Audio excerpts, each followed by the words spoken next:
if you see her trying to nudge them inside in the morning, that's why. She's like, go inside, I need my time. Hi, bud. You gonna get up and come down, please? So that's a little bit of our pandas here. Lincoln here, he is, as I said, an old man at 12. He is very set in his ways. So he knows, or I hope he knows, at 3 p.m. he goes to work for our chat. That's his one thing he's got to do during the day, is clock in at 3. He pretty much did that, thankfully, at least a little bit today. But he doesn't like change. It took him a while to get used to me coming in here and training and working with him. As you can tell, he doesn't come down for me right away. It's still a work in progress, but any change is not the best for him. So he came here when he was a wee one, not even a year old. I believe he was closer to 3 or 4 months old, and he's been here ever since. And if you've seen a panda in that spot where you just saw him come from in the past 11 years, it's more than likely been him. That is the favorite spot for any panda that's ever lived in this exhibit. And that's, we don't know why. That's where he always is. What do you think, bud? Hopefully I strategically put apples in spots where I know his path is going to be to come up here. Doubt he's going to listen to it. He always takes the longest way to get down anywhere.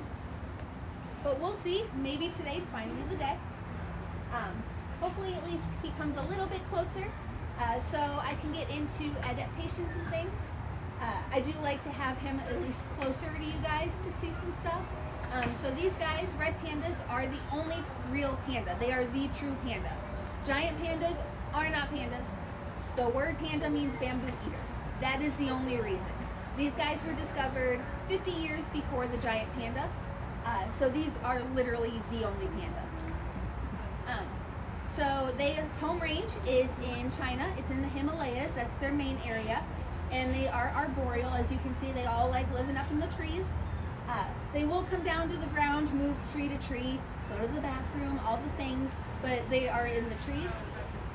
And if you think about them living in the trees and where they are in China, it can get super cold, and they do have predators, their main one being the snow leopard. So in order to help with all of that, they are super fluffy everywhere. They have hair everywhere except for their nose, and kids remind us their eyeballs. So all of that fur just helps them keep toasty warm in the winter. They also have that really nice long fluffy tail. See, told you, he knows I'm just gonna give in. There you go. Good job. So they use the tail as a blanket. They're gonna curl up and just get all snugly warm in the winter. And then living in trees, they do obviously need to keep their balance, so the tail will help in that. But they also have their really sharp claws. Yes, it can be to defend themselves. They do need that. But it is to help keep hold of the trees as they climb and maneuver through all the branches. It's just helping them grab on so they don't fall and keep their balance. And then for camouflage, if you look, they are lighter on the top and darker on the bottom. That dark, so if you look up, you're gonna see dark. You'll think it's shadows in the trees, so you won't really see them. And then, let's see, their diet. So as you can see, there is bamboo spread out throughout the exhibit. This is their morning portion. They will get an afternoon portion a little later. Hi, bud. You want to come down? Come on down. I believe in you. You can do it. No? Okay. Fruity. Good job. Good job.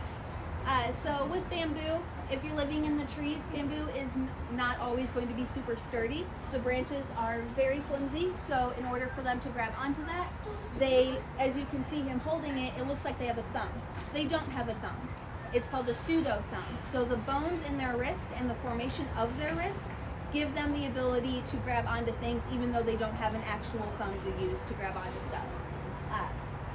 So in order to eat the bamboo, they can just grab it, bring it closer to them, and not have to fall down to the ground or anything, and they can just eat safely in the trees. Right, buddy? You're just so handsome. I love you so much. Oh, he's so cute. Hopefully he comes down. I really think this is as close as he's gonna get. but that's okay. At least he came down a little closer to you guys today. So I can go on about, because I did give a little basis for the babies and everything. So for breeding season is in the winter, and mom is in charge of breeding season. Mom is also in charge of cubbing season. So dads pretty much do their thing and get out. Their breeding season is about 3-ish months because it's the winter. However, in those 3 months, they only have 24 to 48 hours that mom is ready to breed. So if there is no male around, or she says no to that male, there will not be babies. So Sisu and Dufa have been our first-time parents. He has never been a dad. However, we are getting a female this fall, hopefully to breed with him. We'll see how that goes.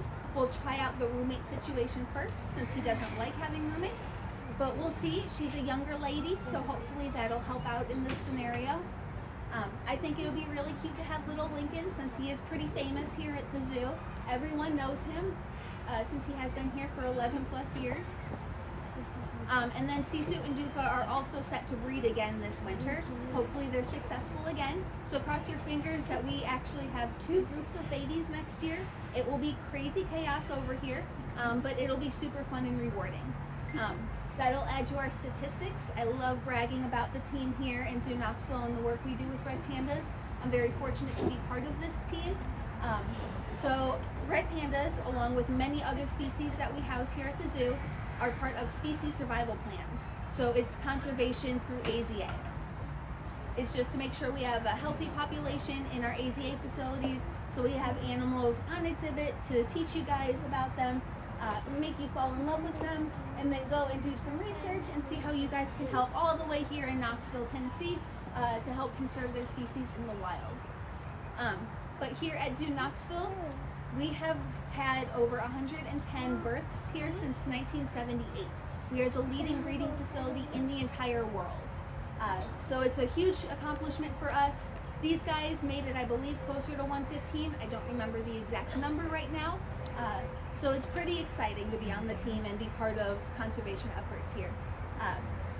Now, for SSPs, like any other group, facility, organization, all the things, you need to have a leader or a group of leaders for those species. I'm very fortunate. My boss here is the person in charge of the red panda SSP. So she is literally the red panda expert, and everyone goes to her for any and all questions about red pandas and how to house and breed them successfully. Hi, buddy. So what they do is every year they will have a meeting, and it's about 2 days worth of a meeting all day. And they go through every individual facility and individual red panda housed at every facility, and just see who can house pandas, how many they can house. Are they wanting to breed pandas? Do they just want to have them on exhibit and not breed them? Which a lot of facilities do that as well.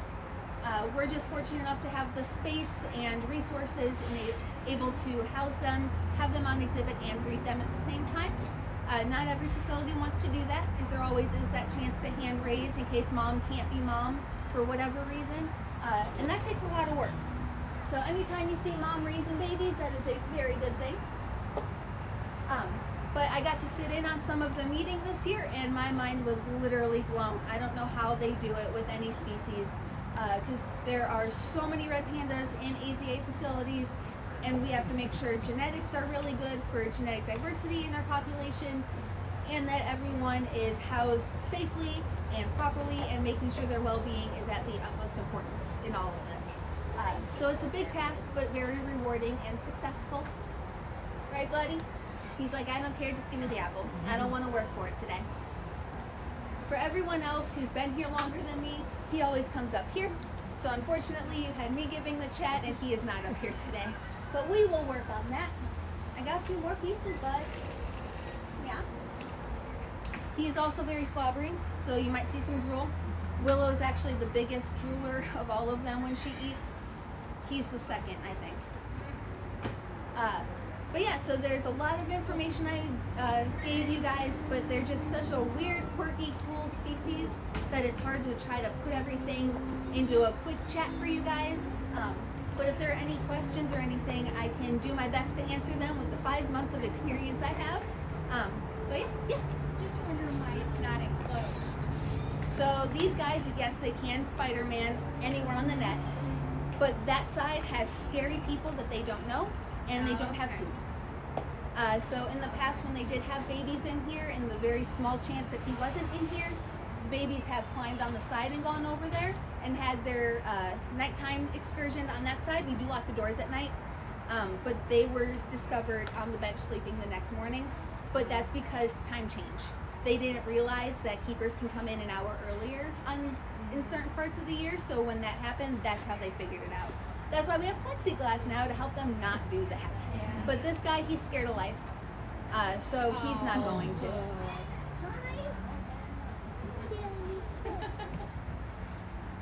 Yes. So in the wild, only 8 to 10 years. But in human care, mid to upper teens or lower 20s. And he's 12 years old. So he's kind of young, but also middle age. How does the mama bird come? She just pops them out. Like an animal. Yep. Like any mammal, she'll just pop them out. And then you have little itty bitty babies that are the size of a Twinkie. I have another one. One more.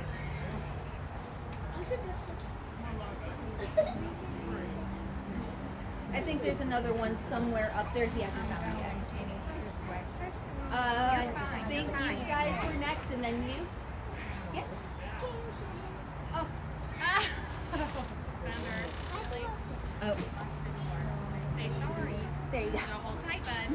Is it illegal to own red panda? Yes. You don't want them. They're stink. So their poop stinks. They also scent mark, so they have a stink for that. And do you see those claws? I don't think you want to deal with those claws. Unfortunately. The only reason we're in here is because they're in the trees and we're on the ground, and that's a healthy relationship with respect. Fair. Yep. Do you have a sugar one?